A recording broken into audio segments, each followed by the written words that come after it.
I'm in now. Welcome everyone. Kia ora. Just give it a wee while for people to come in. So hope your day is better than the weather outside, wherever you are.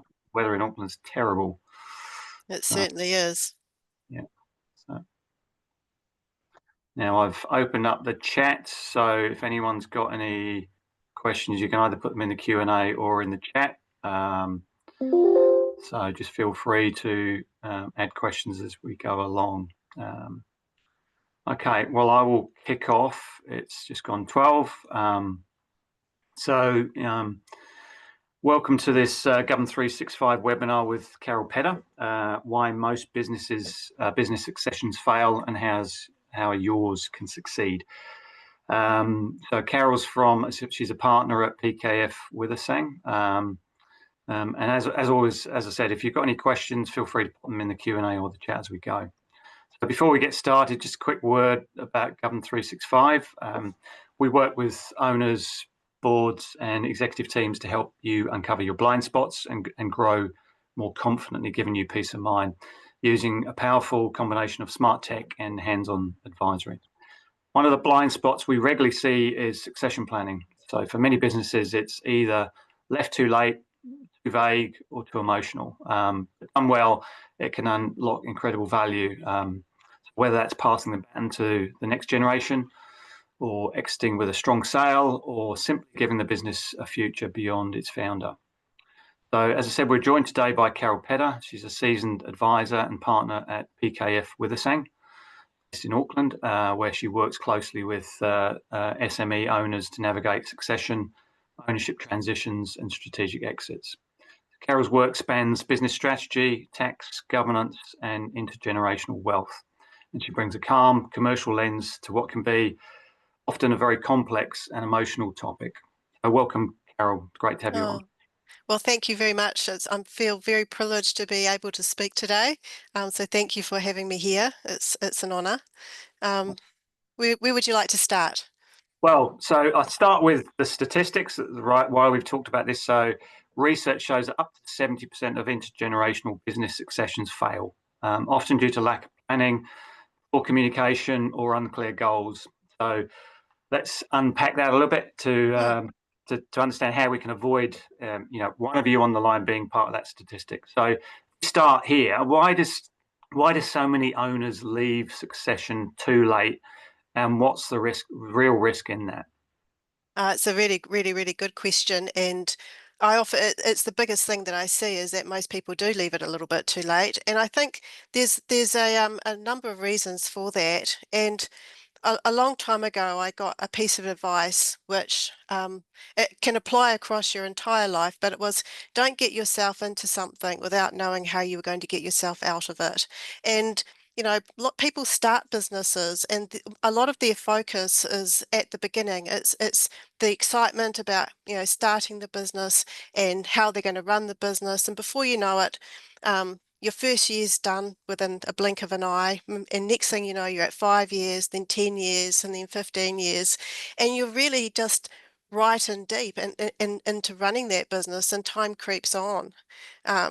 And so you're busy working in it, not on it. And at that point in time, if you're that deep in it, if you haven't already thought about when you start what you actually want to achieve when to exit that business, then it's quite easy that just gets lost in the noise.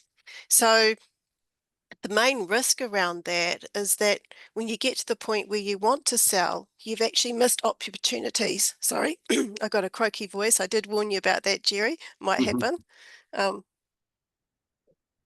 You've actually missed opportunities as you've go through to actually maximize the value of your business on exit, whether it's on sale or whether it's passing it down. So when someone says to you, they come up and say, "Look, I'm now ready I just want to sell my business. I'm ready to go." What are the red flags for you? In terms of that thinking, and what are some of those opportunities they've missed, or what are the things that that brings to mind for you? Well, I actually speak to a lot of business owners, and when I hear someone say, "Look, I'm going to get to that," I'll sell the business when I'm ready to sell it. The biggest red flag I see is that, what does ready look like, and they haven't thought about that. So, and the other issue is that, when are you ready, right? They've never thought about what their exit will actually look like. So we get to a point in time where, into the future, where they've missed opportunities to add that value. And that could be, whether it's, finding the right person to purchase the business, or whether it's building up different aspects of the business in the areas that they're weaker in, so that they've got a good offering for sale, and they lose the value, when they go to exit, right? And a good one too is, just because you're ready to sell when that time comes, doesn't mean that the business is ready. And I had a really good example of that the other day when I was talking to a client who has been in business for a good 15, 20 years, and it's a nice solid little business. And they're in business with 3 other people, so they're a partnership type structure. And unfortunately, there's a health issue that has occurred in the last 12 months, which means that this particular person is struggling to be able to stay in that business. So even though they're now ready to exit, the issue that they're facing is that no one within the partnership is really in a position, or wants to be in a position, to buy them out, right? At this point in time, whether it's for financial reasons or personal reasons, the other partners don't want to dip their hands into their pockets, and they don't want to take the business to market, and they don't want to borrow money to buy out another partner. So this partner is now left with in the precarious position of having to,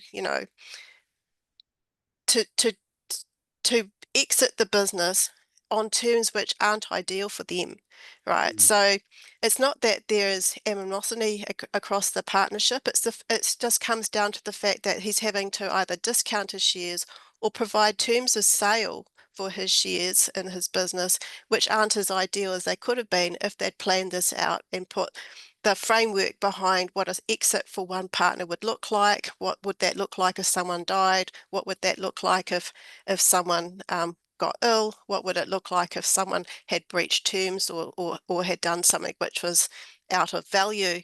And so, because those conversations hadn't been had, and their documentation around how they would do an exit hadn't been looked at from the time that they started, it meant that their valuation methods and their documentation weren't up to date. The business had changed quite significantly over the time.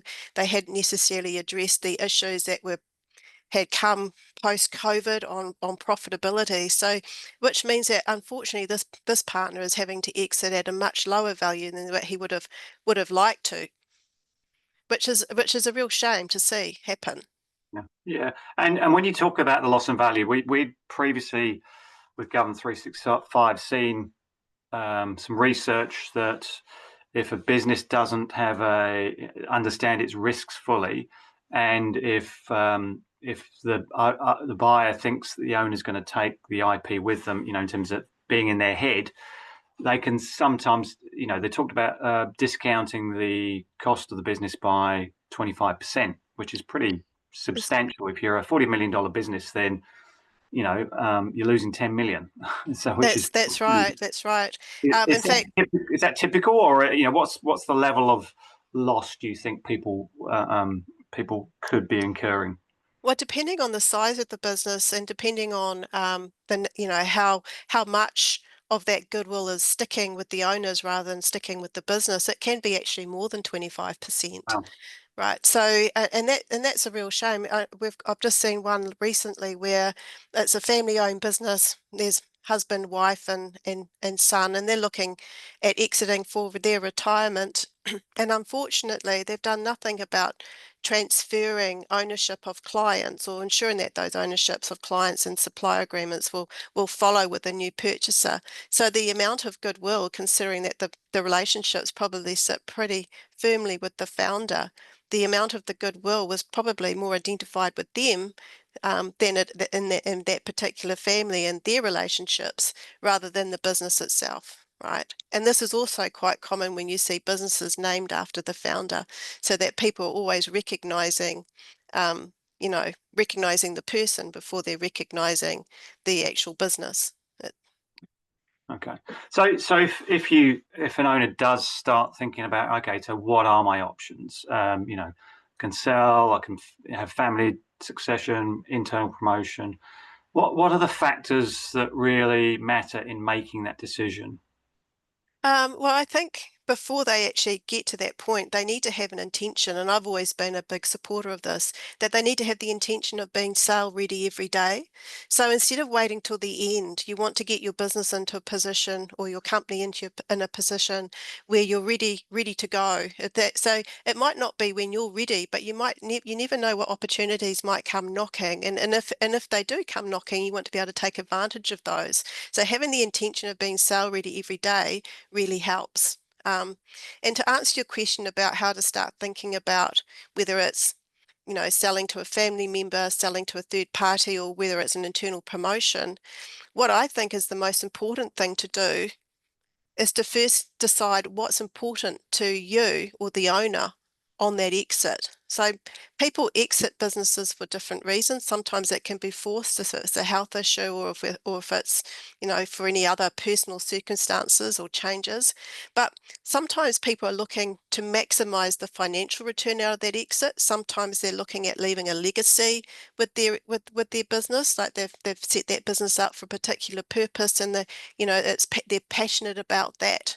Whether it's got a social good element to it, or they're wanting to give family members a leg up into a business, right? So their motivation can be different. But if you've got someone that is wanting to obtain as much financially out of their sale as possible because they need every cent that they can get their hands on for their retirement, then it's really important that that they're really clear on what they want to achieve out of the sale, right? And sometimes it could be maybe they wanting to start looking at stepping through a sale proceeds, or stepping down over time, and that might mean looking to pass shares, or sell shares down to family members, or to people that they want to promote up. Or it could be that they're looking so that they still are holding some level of shareholding or ownership stake in their business. They might not want to exit all at once. So there's lots of things that they need to consider. And I think the most important thing is that they're clear on what is important to them. Yeah. And then the next part, which they need to consider, and they often don't, is how do they want to exit? So like I mentioned before, they might want to have a time frame for their exit. Maybe they're still really enjoying working and being involved in having an ownership stake in the business, but they're aware that, over a period of time, they want to sort of do other things and maybe sell down that. So and if they are looking for a time, that time frame of their exit, if they are wanting a step down, or if they want to work for another 5 years within the business and then sell, then they need to be really clear on what they're prepared to do to help get that sale across the line at that point in time. So how long are they prepared to continue to work for? That's always especially when you're talking about that goodwill element that you mentioned before, Jerry. It's really important, I think, that if goodwill stickiness is an issue, right, then how long do they want to be able to be employed by the business after sale to ensure that you know that that those clients and those suppliers, or the business actually returns the same to the new owner as it did for them, so that they can maximize the terms of their sale, right? Yeah. And I think that's really the things that you need to nut out before you even get started. Yeah. Okay. So you talked about being sale ready every day. So if Mm. I'm an owner in the business and I think I'm sale ready, what are the green flags, or the things that you would expect to see if I am sale ready? Okay, so some of the things that I'd expect to see, and one would be you'd be really clear on how you will, who your purchaser is, right? So you would already have reviewed whether or not, in alignment with the goals that you might have had for your exit, that whether it's a third party sale, right, to, putting the whole business on the market to sell it, or whether or not you're going to be able to achieve those goals through whether it's a family member sale or selling down equity to a person within the business, so that you'd be really clear on what that exit looked like. You'd also would have done your homework and all your systems, and critical, the things that give the strategic advantage to the business are securely locked in. Things like terms of leases, like, especially if you've got a business where the premises are owned by the shareholders of the business that's going to be sold and the location is key, then you really want to make sure that you've got, leases at market value and ticked off and in place, shareholder agreements if you're doing equity sales with dividend policies, and really clear and clean financials, so that if you're doing an equity sale or shares down, that you've actually got clean balance sheets, shareholder current accounts have been taken into account, and that it's ready. There's nothing within those financials that would put off someone who's going to be buying shares. And if you're looking for that third party sale, then you really want to make sure that when you hit that due diligence phase, that what you've presented, right, as part of for sale is what, when they do their due diligence, is what it's as easy as possible, and there's nothing there that would shed doubt for them. Right. Yeah, makes sense. So if you decide to pass on to a family member, what are the biggest traps you see when this happens, or when an owner wants to do that? Well, one of the biggest traps when selling down to a family member is that it's a really special relationship, right? And so if that sales process goes wrong, you can end up losing more than just a key person in your business. You can actually end up losing or damaging a relationship with a family member, which means that nobody's talking to each other at Christmas, right? So always very, very mindful that when it's a succession through to family, that it's very, very important to make sure that that goes well and that it's fair on both sides, and that there's clear expectations from the outset of what that's going to look like.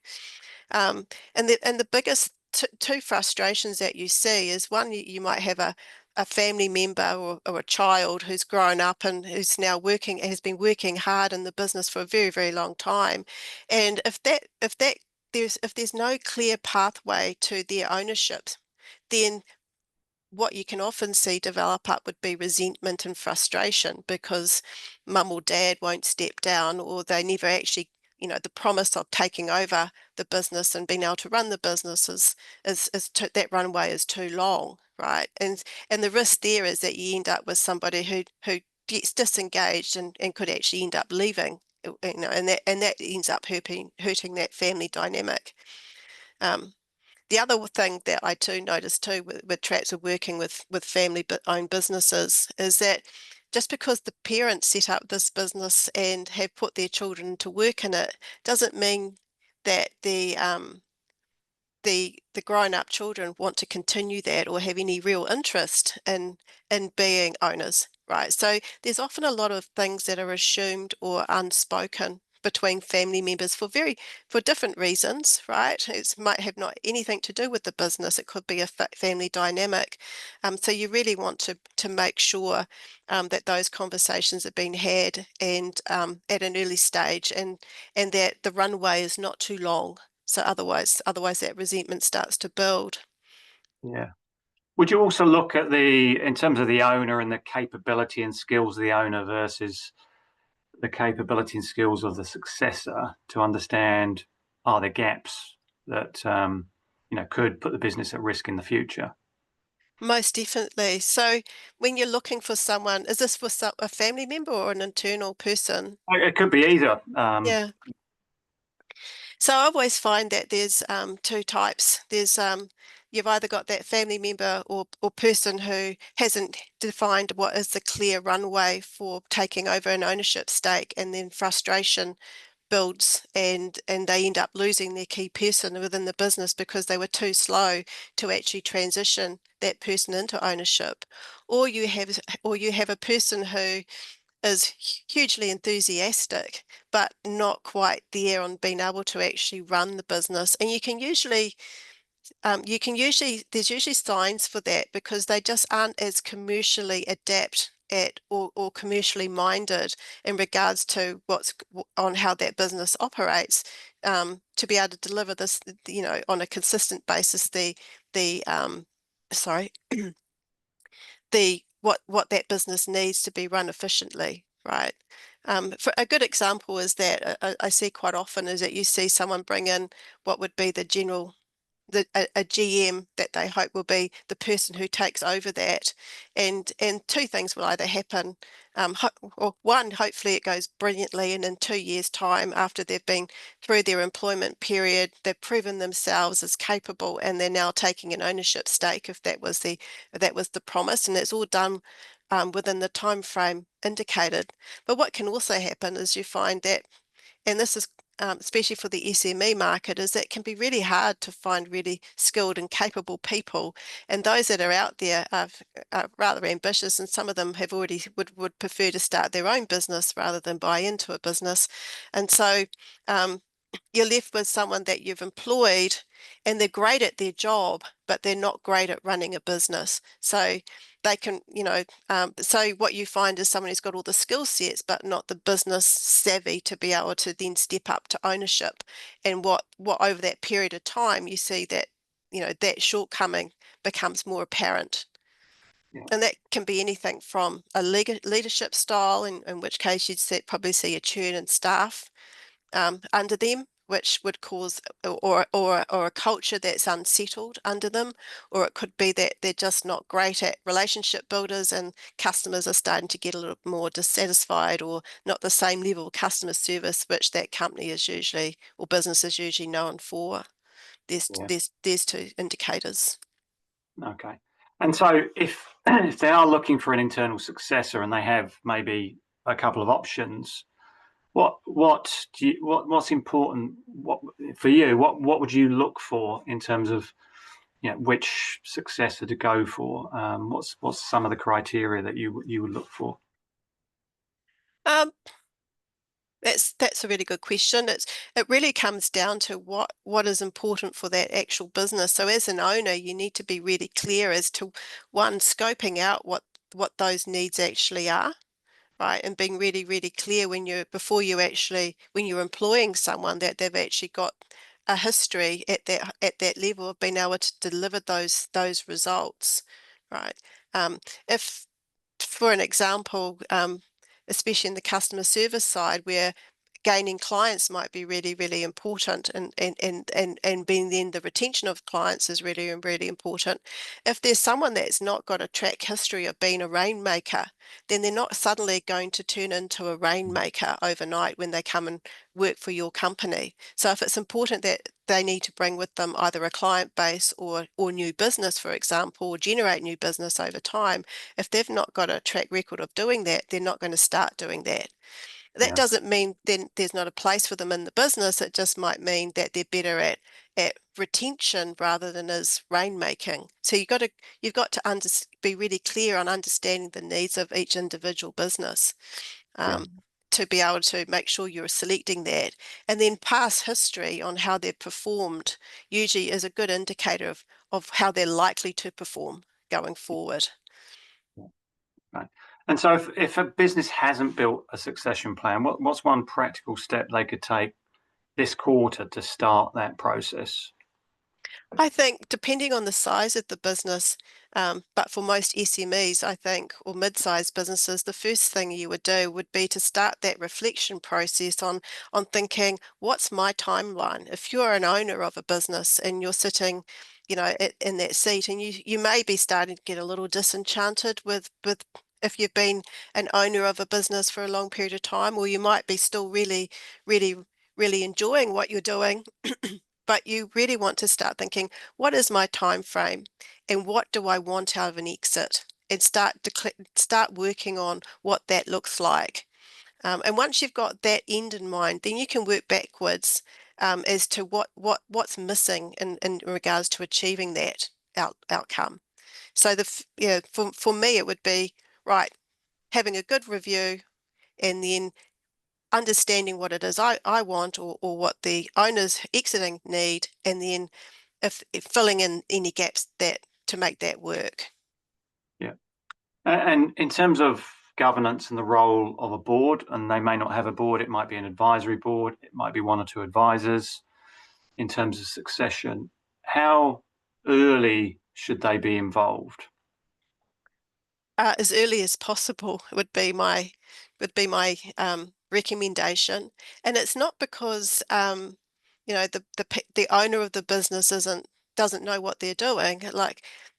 But you can't know everything. And what I've found is that for my clients that I work with, the sooner that we're able to get involved in helping scope out what would look like what an exit would look like, the timeline for an exit, what are the gaps that are missing. The earlier we're able to do that, the better outcome that they have at the end, and to the point where sometimes they don't want to exit. Like the problems that they're experiencing when things aren't 100% right, or if you don't have the right advisors around you.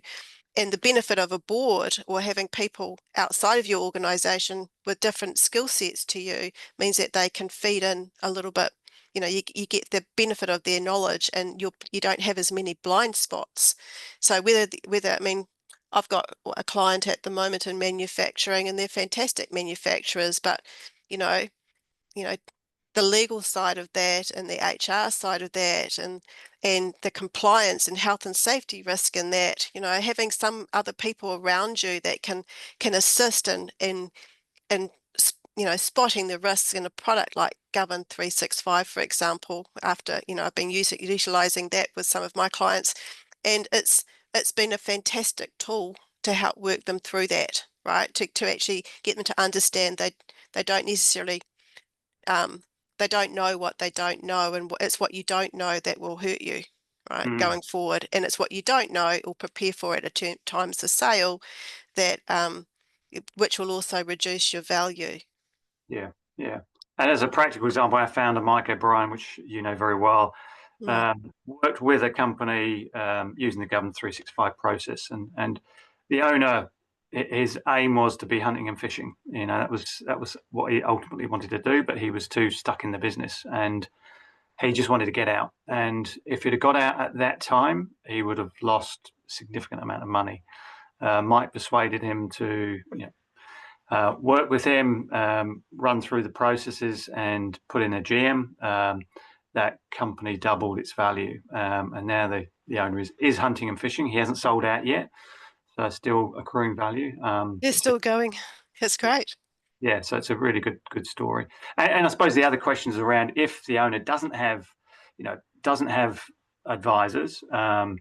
There's obviously people like yourselves who can play that role.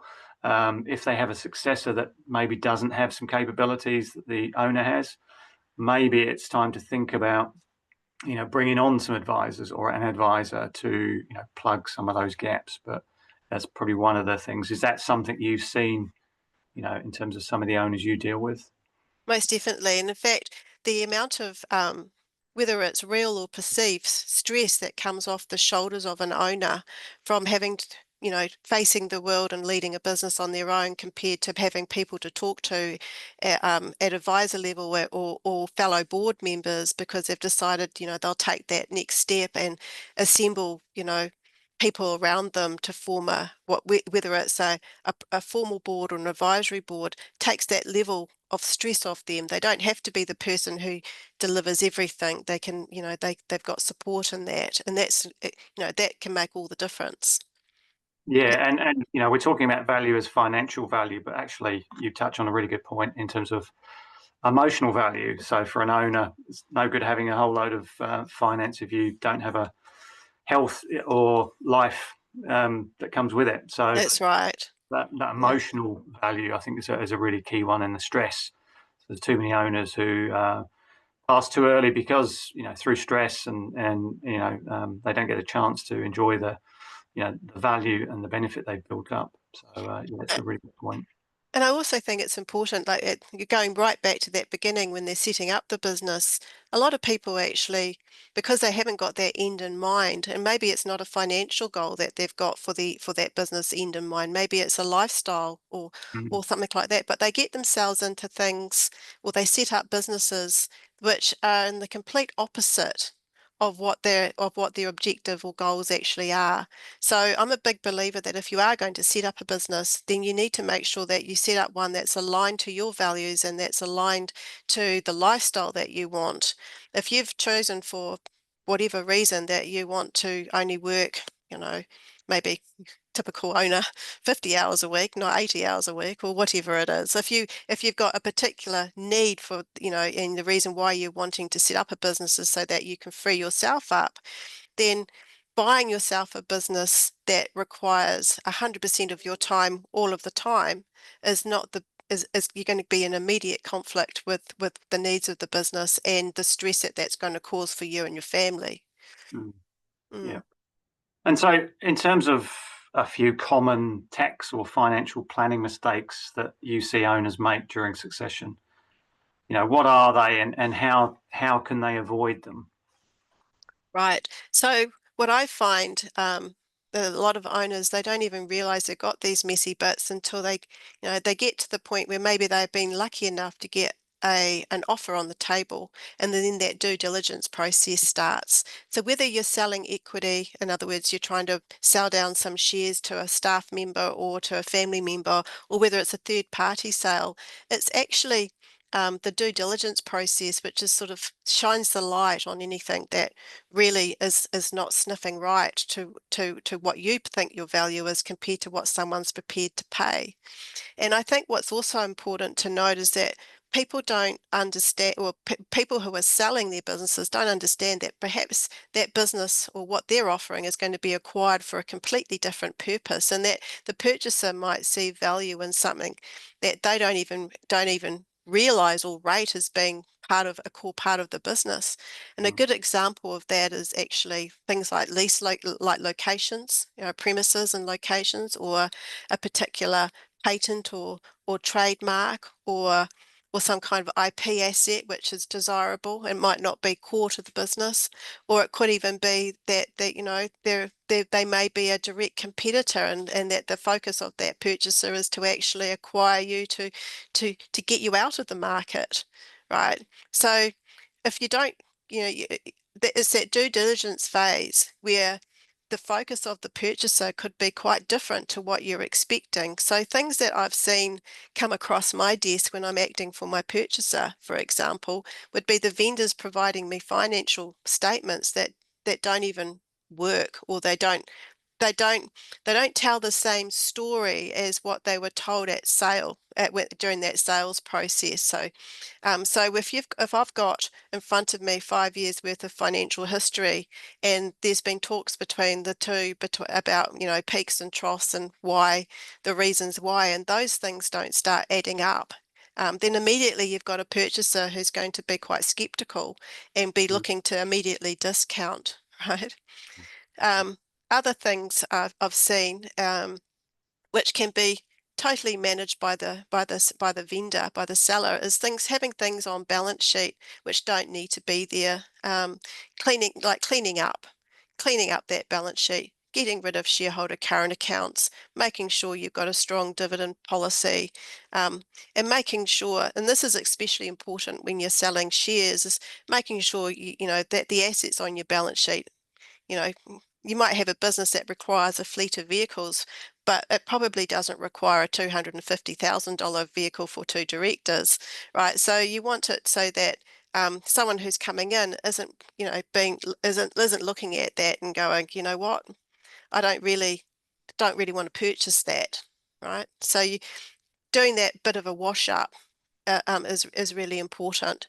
And then from a tax point of view, in terms of planning for it, depending on what structure or legal structure you've got your business set up, there could be steps that you will need to consider around declaring of dividends, or what happens after you've received your sale proceeds, on how you actually maximize getting that money out to yourselves as shareholders or partners, or beneficiaries if it's a trading trust. And those things need to be considered. And you can, if you get that part wrong, then you can actually lose a fair amount of your purchase to tax that you weren't expecting. Yeah. Do you see anything in terms of people selling businesses trying to, I suppose, pull the wool over a buyer's eyes in terms of doing things financially that might cut the costs or make things look good in the final year, but that potentially people could see through? Some of the things which probably is cutting your nose off to spite your face a little bit would be, for an example, holding off on the on R&D expenditure or marketing expenditure, so or our repairs and maintenance on machinery, right? So when your purchaser comes in, and how businesses can be valued, the first thing that you sort of look at and going, well, what do I need to replace? Has this business, is it kept up with its repairs and maintenance on my manufacturing plant? If it hasn't, what's the likelihood I'm going to need to invest heavily into replacing some of this machinery or repairs to buildings or whatever it is like that? Or maybe the marketing has been been pulled back to, so the bottom line looks really great, but you're starting to see that little dip go down on the income because it's starting to, the lack of that spend is starting to have an impact on the revenue. Yeah. Okay. Yeah. And what's one thing most owners don't do but absolutely should do when communicating succession to staff or a family member? Well, probably in my mind is you can't sell a secret, Mm, right? So it's, and I always believe that it's good to start having those conversations early, right?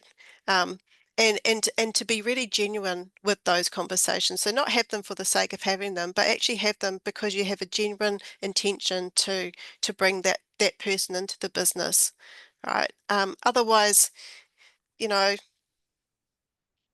otherwise it just doesn't happen, right? There's been so many times when you hear a business has received the resignation of a key person and then they try and offer them equity to keep them to stay, right? And that's a real shame because the damage in that relationship has probably already been done because they've waited in their mind for a really long time yeah.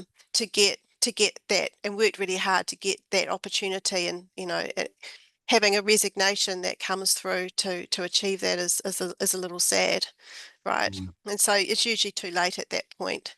So yeah. definitely having those conversations early. Yeah. Okay. And finally, how do you help owners move from having a succession idea where they're thinking about it to actually having an actual solid implementable plan that survives real life? What's the magic you guys do?